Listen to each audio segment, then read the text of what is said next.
So when we last left off on Heroes in Crisis, the situation looked pretty grim. So you see, Barry Allen had just been informed of Wally West's untimely demise at the hands of Dan DiDio. Booster Gold. Harley Quinn. Dan DiDio. Let's just go with Dan DiDio. And everyone's pissed off. Everyone's wondering what the hell's going on. And Harley Quinn has escaped and claiming that Booster did it, even though Harley Quinn's been given some more evidence against her. And Superman is now racing to stop Barry Allen from probably trying to kill Booster Gold following what happened. And, yeah. So, what's the best way to top off all this? We go back into a flashpoint before the mass shooting. Yeah, this new issue is actually a prequel, which does raise the question, why didn't they just make this the first issue? But, yeah, here's the thing. When I was reading issue 3 of Heroes in Crisis, I was thinking, this sounds like what Tom King wanted to write, but then Dan DiDio says, no, we gotta kill off Wally West for some reason, because I have an agenda. So, yeah, I get the feeling that issue 3 was like Tom King's way of showing what he wanted to make for Heroes in Crisis and not be a murder mystery. He wanted it to be about PTSD. He wanted to be about all the psychological stuff that is to be a hero. And when reading it, it's actually quite fascinating and good and interesting.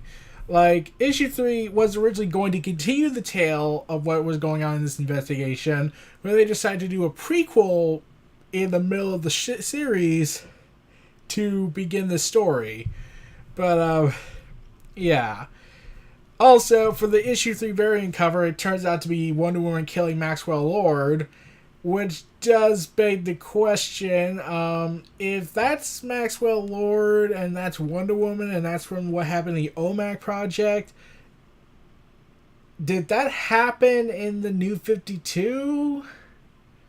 Like, a lot of people are saying that's not the case, and as seen in Justice League No Justice, he is clearly alive and under the control of Amanda Waller last time I saw him.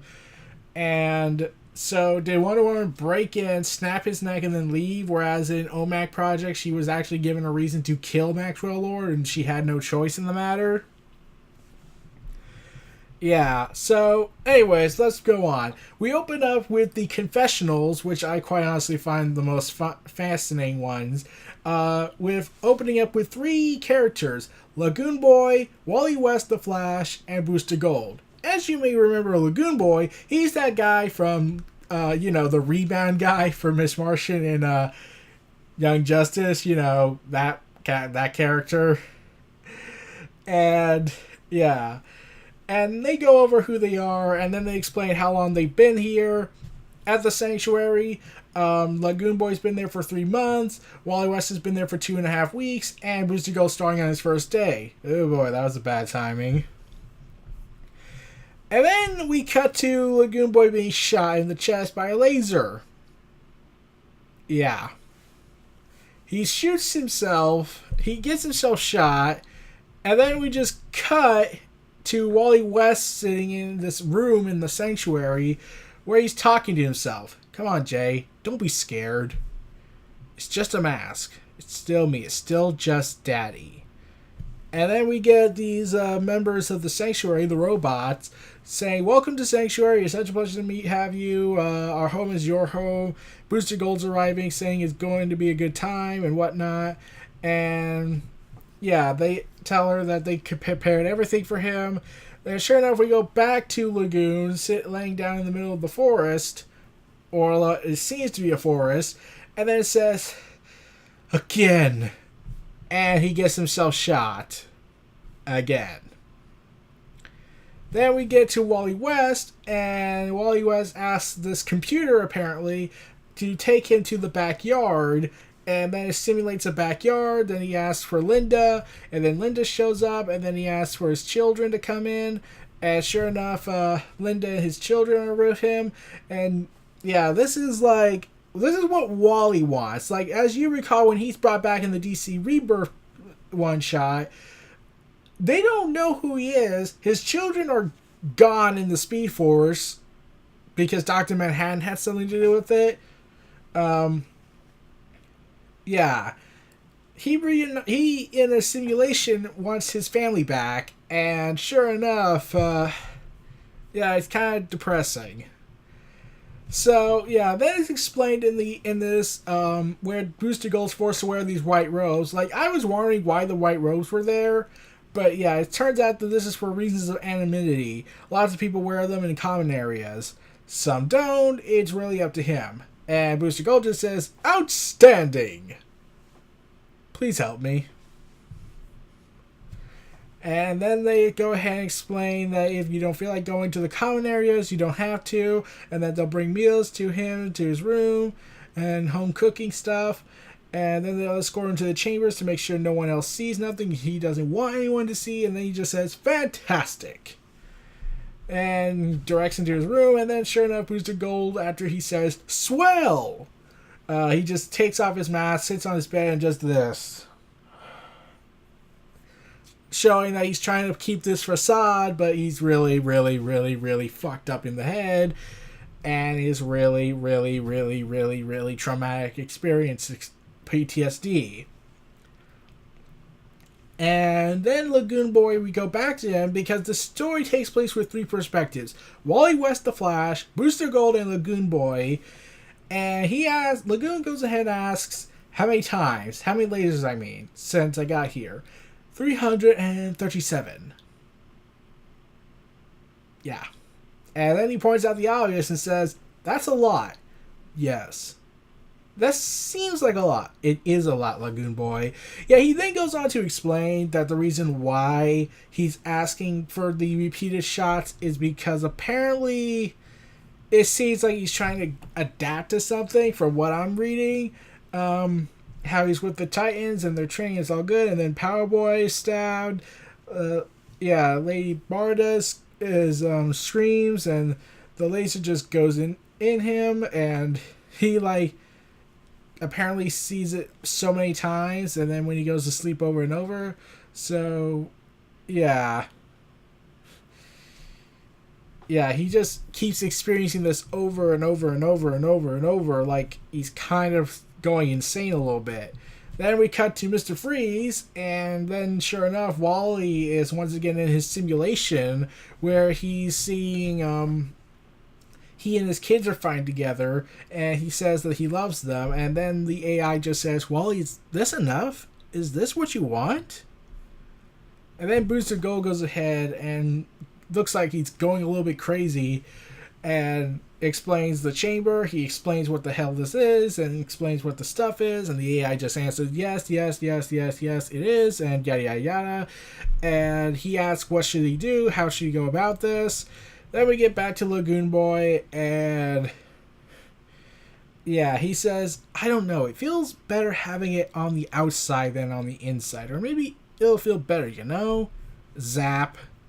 Like maybe one day one of these blasts won't hurt. And I won't be scared when it comes here, or later. Zap. And it'll hit me that the laser isn't real, here or later. Like, one day I'll just know that I'm real, and it's not, and that's okay. And then maybe, I'll just laugh or something. Zap.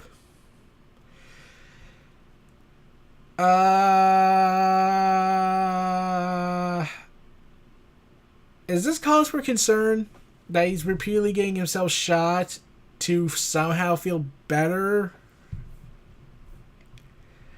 And then sure enough, in the fantasy reality that Wally West is experiencing, his child asks, "How did you get your powers?"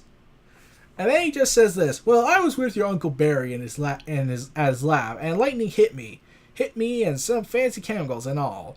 It all spilled on me. The lightning and the chemicals and off to the races." "Isn't that how Barry got his powers?" "Yes, honey." "Well, how could lightning... That's silly, Daddy. That doesn't make any sense." "No, honey, it doesn't make any sense at all." You do realize what kind of... Okay, so let's see if I get this straight. Dr. Manhattan being an asshole and telling you to go and trapping you into that dimension, that makes sense. being told you were struck by lightning doesn't make sense, even though, really, let's be real. You're in a superhero universe where, let's see, you're in space. 1 minute you're in space, then you're in some trans-dimensional portal, then you're trapped in the Speed Force, and then your girlfriend forgets about, then your wife forgets about you, you lose your kids, and then you have time-traveling, wibbly-wobbly, whiny, timey-wimey stuff going on.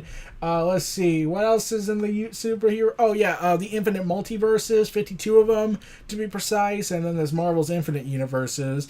You got, let's see, another universe that could count as a 53rd if you count the Watchmen universe that's currently on the verge of chaos and anarchy. And you're just now realizing that this whole scenario you're living in doesn't make sense. Congrats. And then we get to the room where Booster Gold is talking to the worst kind of evil imaginable. Himself. And yeah, here's the thing. This actually kind of is looking funny, but really kind of comes off as insane. So Booster Gold could imagine anything he could probably do in order to cope with whatever's going through his head. He simulates talking to himself alone in a room in a chair, and even the AI Booster Gold is saying, this is what you came up with, and all the everything. This, really? The Robo Voice thing said it didn't matter. You could be suffering in Honolulu with a Tamarinian princess. But no. I thought it didn't matter. Fine, talk to yourself on a chair in a room. What do I care? And he Booster Gold going crazier, say, you're part of the computer thing. You're not supposed to be judging me. Who's judging you? You are! Right now! You! And then Booster Gold's simulation computer says this. What's going on with the forehead there? Are you losing your hair? You're just asking real Booster Gold to kick your ass, aren't you? Then Lagoon Boy goes ahead and orders the computer to stop shooting him repeatedly because he's crazy on that front. Okay, look, I'm not trying to make fun of what these heroes are going through. This is actually an interesting premise, and I do kind of find this interesting. But some people actually did say when I was reading reviews saying this kind of started coming off as a little cartoonishly comedic, which I don't get, but like, yeah. He just says, I'm tired, I don't want, and what don't you want? I'll come back tomorrow. Is that okay? Of course.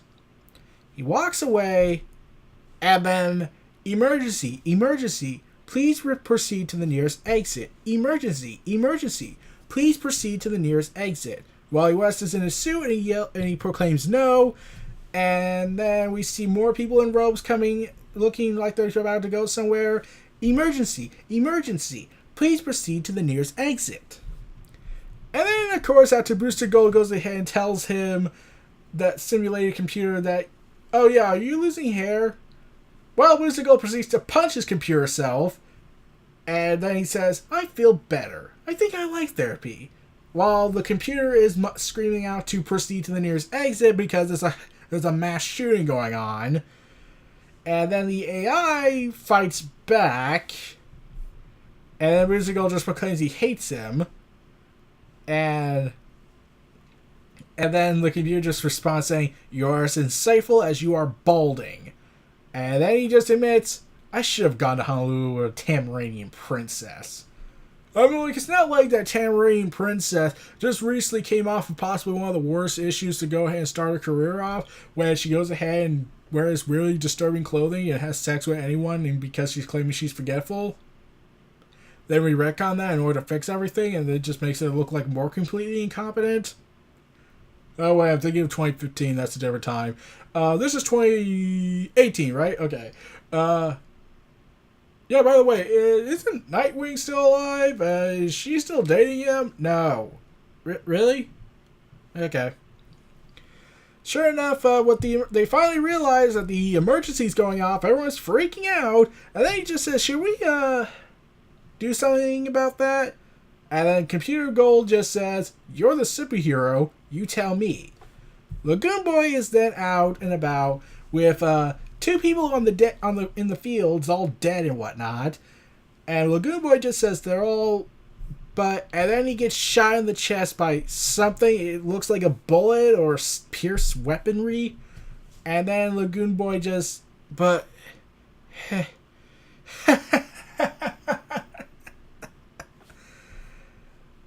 then we get this continuity hiccup. Or it leads to a theory I'm having when I read this.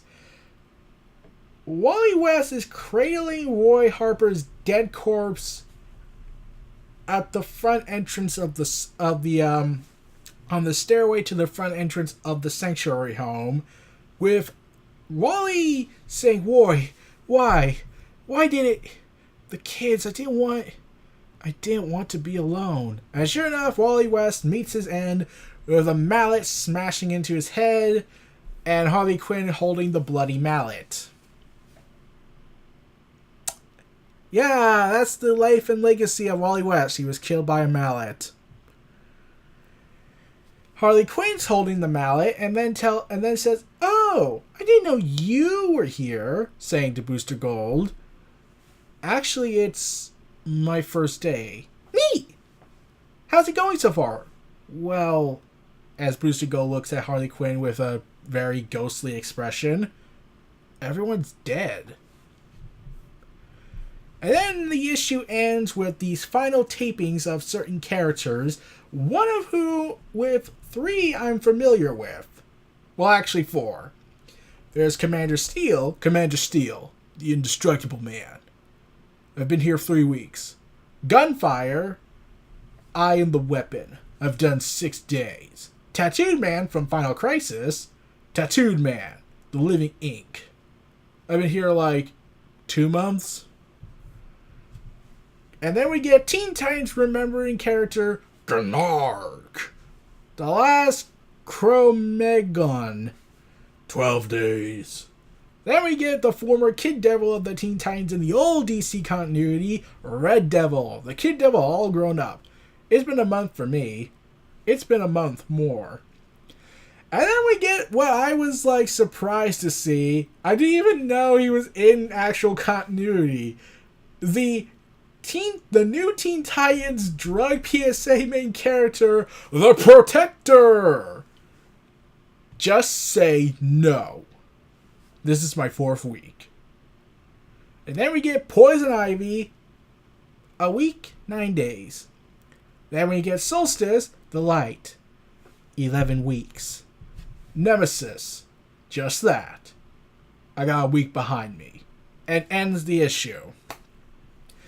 So we now know who's dead. So the Protector's dead, probably. Nemesis is dead. Solstice is dead. Poison Ivy's been hinted to be dead. Red Devil is dead. Gnark is probably dead. Tattooed Man's probably dead. Gunfire's probably dead. Commander Steel's probably dead. Lagoon Boy is confirmed dead. Wally West got a horrible death, and that makes no sense to his character in terms of speed. So Wally West was clearly either going crazy or Dr. Manhattan really screwed the pooch on this. Yeah, I'm still going that Dr. Manhattan did this. Like, okay, so the 3 theories I had now regarding this, and I also came to a realization when reading this and Doomsday Clock, is this. There are 3 theories that's going around. One, I believe Dr. Manhattan had complete involvement in this and was responsible for the killings to get rid of Wally West. Because Wally West is a threat. To a minor extent, because he has too much knowledge on him that involves his existence, and he's waiting for the right time to show himself up, or, he's trying to salvage what's left of the universe. Let's see. The other one is the comedian, who probably messed up the AI that operates this place, or the AI has gone rogue. Yeah, I don't really want that to be the third option to be canonical, because that just seems lazy. But here's the thing that I started noticing about all of this. Remember how in issue 1, Harley Quinn and Booster Gold were both claiming that they were the killers, and yet the other is claiming that they were running?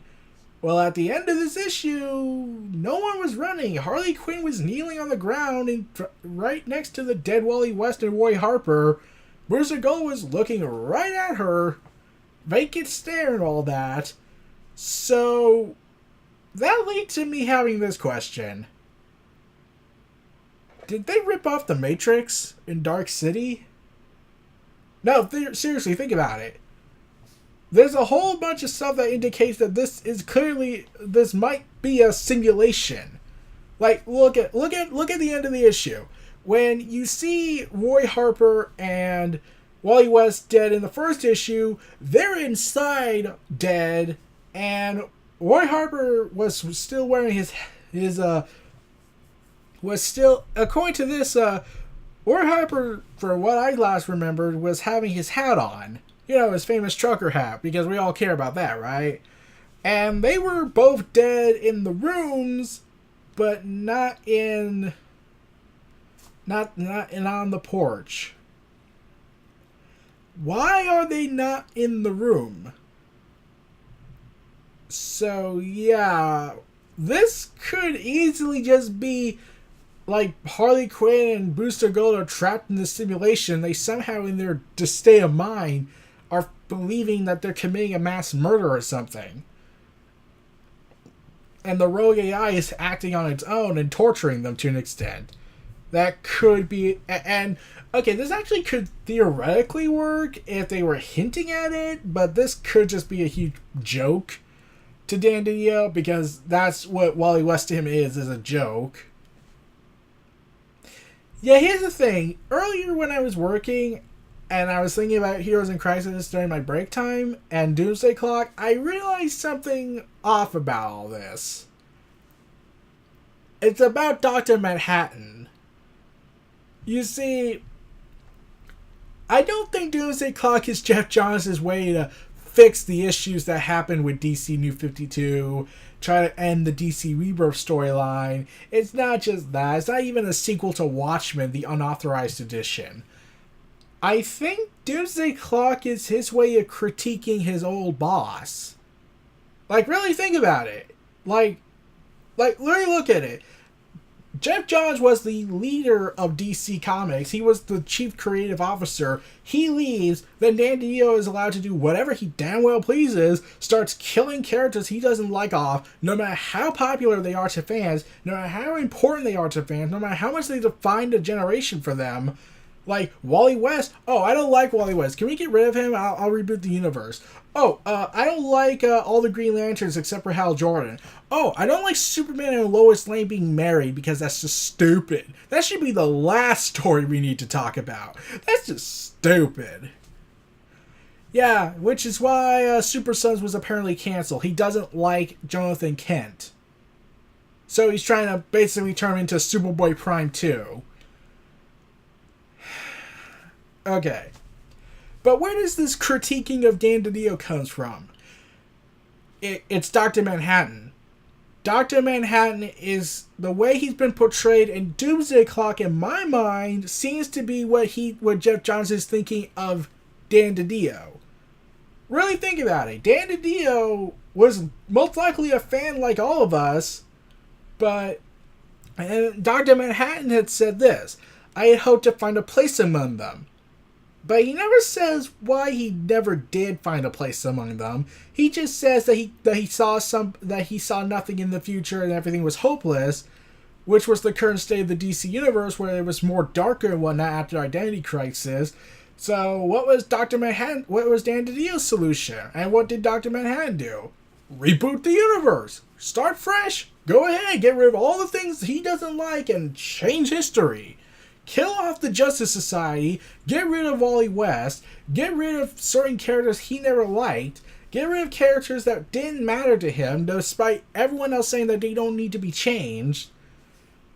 And then you start realizing, like, okay, so Comics Explained said this when he was talking about Dr. Manhattan's personality in Doomsday Clock, how he believes that Dr. Manhattan was getting seemingly agitated and irritated at something about seeing the other Watchmen characters interacting with him. Like, he was very annoyed dealing with them. And I noticed that his facial expressions was less emotionless and more like please shut up, please shut up, please shut up, please shut up. Like when they kept asking him to do something that he didn't want to do, that could be like Dan DiDio looking at the past stuff that people remember, and he just like tries to ignore it like it's the most revolting thing he's ever seen.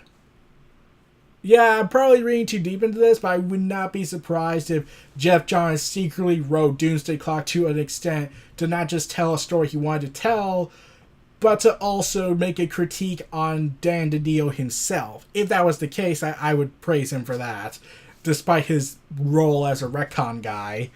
But yeah, and the more I looked at it, the more I started thinking about this.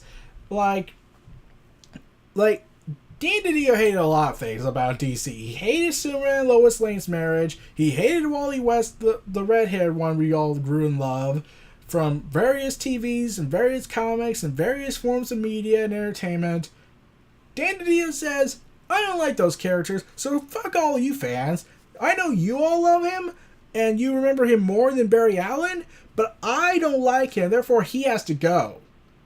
Even though there's like a million other ways you can do this story without actually, killing him off and acting like he never existed. And, yeah. It just made me start thinking, is Doomsday Clock a critique of Dan DiDio himself? Is Dr. Manhattan the Dan DiDio of the DC Universe? Therefore, really think about it. The DC Universe is in a terrible state in Doomsday Clock when it comes around. The world's about to blow itself up. The heroes are probably all going to die in this scenario because Armageddon is about to break out with the superhuman arms race. So is Jeff Johns trying to say that that's what Dan DiDio is trying to do to DC itself? He's going to destroy it because he doesn't like it when things aren't going its way, he'll just get rid of it all? I would not be surprised if this was the case. It'd actually be kind of interesting if it was... the reason why I'm saying it wouldn't surprise me at the same time is because Superboy Prime's character, according to Linkara at least, was... Even though there was a good reason for him to go bad, he had a tragic backstory where he lost his home, he lost his girlfriend, he lost everything he knew and loved, goes insane and goes on a killing spree because he snapped and after being manipulated by Alexander Luthor and realizing his life has become a parade of tragedy. That could work.